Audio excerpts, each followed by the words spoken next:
Hey everybody, how's it? Let me ask you guys if this ever happens to you. I have a wonderful lady that has these great phrases when we talk about the things that happen at work.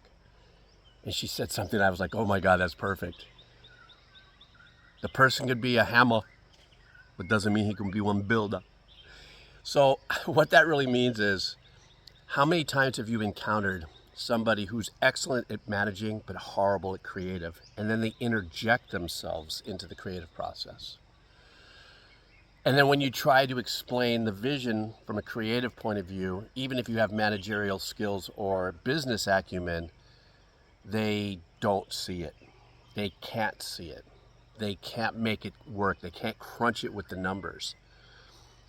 You know, I think in my experience in life where it's been systemic is I've seen this happen a bazillion times in the creative world, right? The Hollywood machine. Music industry, people making decisions that have no right.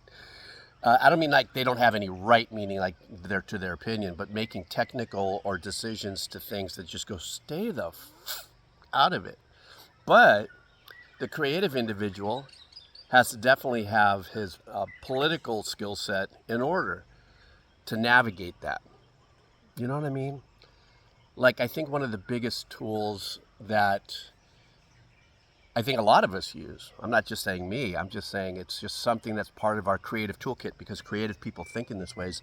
How do we make them feel that the idea is theirs?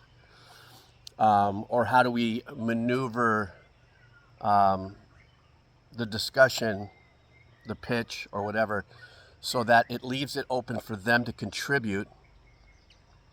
And sometimes their contribution, once you're able to re-angle it in a way where it's not like a pushback war between, oh, you're just management, we're creative, we know what's better for the people, and then they're going, no, but this is what we know from the past of releasing things like this, and this doesn't, all that sort of stuff is to be able to maneuver in a way where maybe they do come up with some pretty cool, authentic angles. I emphasize maybe, but I'm just saying. So does that ever happen to you? I mean, where you have that kind of tug of war between management, creative, and then what is like your methodology? Mine is what I just said. But I don't know. I thought I'd bring that up. You're a hammer in management, but you ain't a builder, man. Sometimes I just got to say that is what I'm saying.